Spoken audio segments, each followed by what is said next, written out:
Welcome to cinema express. Karthik சுப்பராஜோட இயக்கத்தில் Suriya, Pooja Hegde, Joju George, Karunakaran, Nassar, Singampuli and ஒரு பெரிய டீம் நடிச்சிருக்காங்க.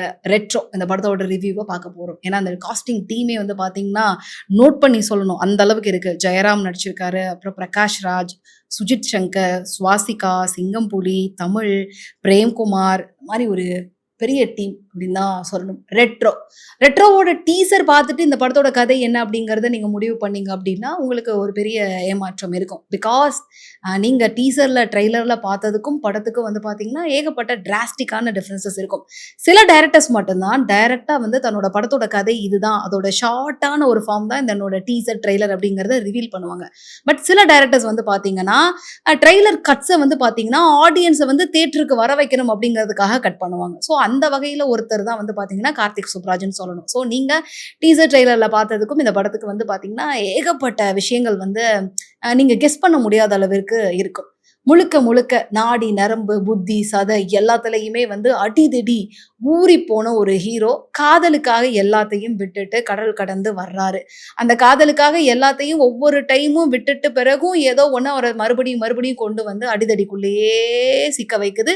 ஃபைனலா ஹீரோ இங்க வந்ததற்கான காரணம் என்ன, நோக்கம் என்ன அப்படிங்கிறதுக்கான ஒரு பெரிய பதிலோட ரெட்ரோ வந்து டைரக்டர் கார்த்திக் சுப்பராஜ் உங்களுக்காக கொடுத்திருக்காரு. சூர்யா நிச்சயமாக தமிழ் சினிமாவில் தன்னுடைய கேரக்டருக்காக, தன்னுடைய படங்கள்ல தான் ஏற்று நடிக்கக்கூடிய ரோல்ஸுக்காக எவ்வளவு தூரம் தன்னை வருத்திக்கக்கூடிய ஒரு நபர் அப்படிங்கிறது எல்லாருக்குமே தெரியும். அதே மாதிரி இந்த ரெட்ரோ படத்திலையும் அவருடைய ரோல் பாரிவேல் கண்ணன் அப்படிங்கிற அந்த கதாபாத்திரத்துக்காக தன்னை எவ்வளவு தூரம் மெனக்கடல் எடுத்துக்கணுமோ அதை வந்து கொடுத்துருக்காரு அப்படின்னு தான் சொல்லணும். நிறைய இடங்கள்ல அவருடைய டிஃப்ரென்சஸ் வந்து காமிச்சிருக்காரு.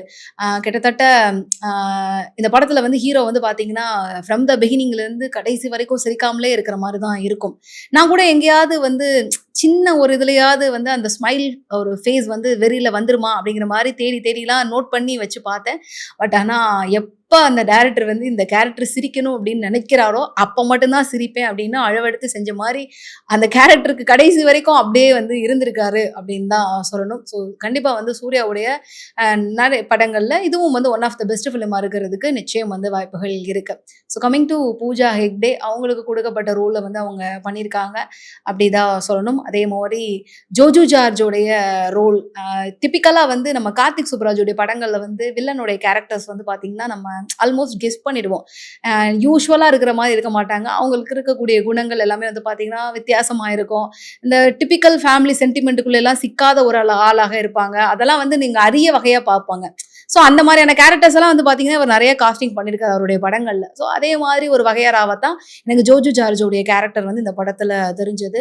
ஜெயராமுடைய கேரக்டர், அதுக்கப்புறம் வந்து சப்போர்ட்டிங்கில் இருக்கக்கூடிய தமிழ், பிரேம்குமார், கருணாகரன், இவங்களுடைய எல்லா ரோல்ஸும் வந்து பார்த்தீங்கன்னா அவங்களுடைய கேரக்டர் என்ன அப்படிங்கிறத அவங்க வந்து மெனக்கடல் எடுத்து கொடுத்துருக்காங்க. ஓவரால் இந்த படமாக வந்து பார்க்குறப்ப ரெட்ரோவை நிறைய கன்ஃபியூஷன்ஸ் இருந்த மாதிரி எனக்கு ஒரு ஃபீல் இருந்தது. ஏன்னா இது வந்து வெவ்வேறு காலகட்டத்தில் இருக்கிற கதையை வந்து கதையா சொல்றாங்க. ஏன்னா 1890 வந்து அவங்களுடைய முன்னோர்கள் காலத்துல ஆரம்பிக்கிற கதை, அதுக்கப்புறம் வந்து பிறக்கக்கூடிய குழந்தை, அப்புறம் வளர்ந்து வரக்கூடிய சூர்யா, அதுக்கப்புறம் வந்து திருப்பி உள்ள வரக்கூடிய சூர்யான்னு சொல்லிட்டு நிறைய விஷயங்கள் இருந்ததுனால இது எவ்வளவு தூரம் கிளாரிட்டியா புரிஞ்சது அப்படிங்கிற ஒரு பெரிய கேள்வி இருக்கு. ஏன்னா ரிவ்யூ பண்றதுக்காக இந்த இயர்லாம் வந்து கரெக்டா நோட் பண்ணணும் அப்படிங்கிறதுக்காக நாங்க நோட் பண்ணிட்டு இருந்தோம். 1890 இது நடக்குது, 1960 வந்து பாத்தீங்கன்னா இது நடக்குது அப்படிங்கிற மாதிரி நிறைய நோட் பண்ண வேண்டிய ஒரு சிச்சுவேஷன் இருந்தது.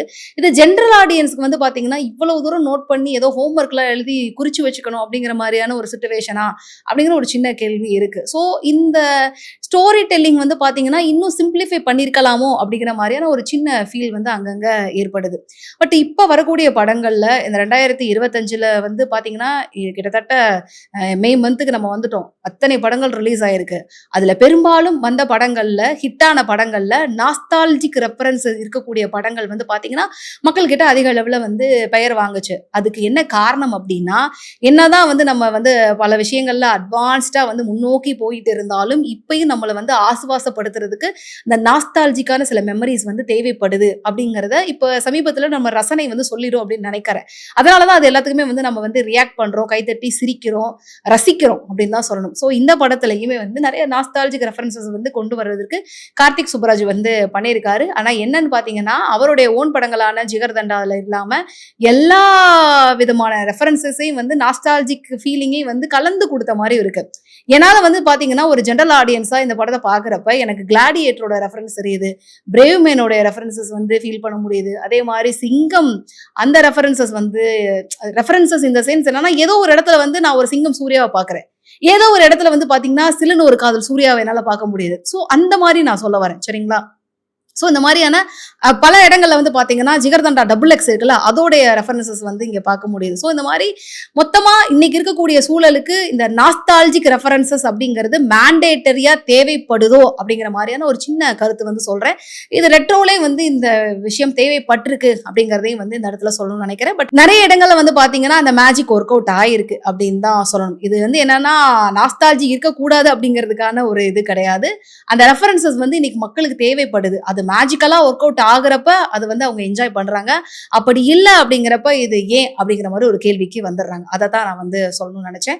So coming to music director Santhosh நாராயணோடைய பின்னணி இசை வந்து படத்துக்கு வந்து மிகப்பெரிய பக்கபலமா இருக்கு அப்படின்னு தான் சொல்லணும். ஏன்னா நிறைய வேரியேஷன்ஸ் கொண்டு கொடுத்துருக்காரு. ரெட்ரோ அப்படிங்கிறதுனால அந்த பேட்டர்ன்ல வந்து நம்ம என்ன மாதிரியான இசைகள்லாம் கேட்டு ரசிச்சோம் அப்படிங்கிறத வந்து அழகா வந்து உள்வாங்கிட்டு அதுக்கு தான் ஏத்த மாதிரி தான் வந்து பாத்தீங்கன்னா டெலிவரபிள்ஸ் வந்து கொடுத்துருக்காரு அப்படின்னு தான் சொல்லணும். ஸோ எனக்கு வந்து ஆத்தி சந்தனக்கட்டையோட அந்த சாங் பிளேஸ்மெண்ட்டும் சரி, அதை வந்து ரொம்ப அழகா வந்து அந்த அந்த அந்த என்டையர் சாங்கே வந்து பாத்தீங்கன்னா அழகா வந்து பயன்படுத்தி இருந்தாங்க அப்படின்னு தான் சொல்லணும். ஸோ கண்டிப்பா வந்து பின்னணி இசையும் வந்து படத்திற்கு ஒரு சூப்பரான பக்கபலமாகத்தான் அமைஞ்சது. டெக்னிக்கல் டீமை பொறுத்த வரைக்கும் ஸ்ரேயாஸ் கிருஷ்ணாவுடைய சினிமாட்டோகிராஃபி அண்ட் ஷஃபீக்கோடைய எடிட்டிங் அது வந்து பாத்தீங்கன்னா படத்துக்கு வந்து ஒரு பெரிய பக்கபலமாக தான் அமைஞ்சிருக்கு அப்படின்னு சொல்லணும். ஓவரால் இந்த படம் ஜென்ரல் ஆடியன்ஸ்க்கு எப்படி ஒரு ஃபீல் கொடுக்கும் அப்படின்னா எதிலும் புதுசா இருக்கிற மாதிரி இல்லையே அப்படிங்கிற மாதிரி ஒரு ஃபீல் கொடுக்கும். சூர்யா ஃபேன்ஸை பொறுத்த வரைக்கும் அவங்களுக்கு ஒரு விதமான சாட்டிஸ்ஃபேக்ஷனை கொடுக்கும். கார்த்திக் சுப்பராஜோடைய ஃபேன்ஸ்க்கு வந்து பாத்தீங்கன்னா அவருடைய ஃபிலிம் மேக்கிங் ஸ்டைல வந்து இது அனதர் ஃபிலிம் அப்படிங்கிற மாதிரியான ஒரு எமோஷனை வந்து கொடுக்கும். ஓவரால் வந்து பாத்தீங்கன்னா ஒரு மிக்சட் ஆஃப் எமோஷனா தான் வந்து பாத்தீங்கன்னா நான் ரெட்ரோ வந்து பாக்குறேன். ஏன்னா ஒவ்வொரு விதமான ஃபேன்ஸையும் வந்து இங்க திருப்திப்படுத்த வேண்டிய கட்டாயத்துல வந்து இந்த டீம் இருக்காங்க அப்படிங்கிறதுனால சூர்யா ஃபேன்ஸ்க்கு ஒரு மாதிரி, கார்த்திக் சுப்ராஜோடைய ஃபேன்ஸுக்கு ஒரு மாதிரி. ஸோ இப்படி ஒரு மிக்சட் எமோஷன் கலந்த ஒரு படமாக ரெட்ரோ வந்து ரிலீஸ் ஆயிருக்கு. ஸோ உங்களோட ஒப்பீனியன் என்ன அப்படிங்கிறத நீங்க தியேட்டர்ல பார்த்துட்டு என்ன அப்படிங்கிறத சொல்லுங்க.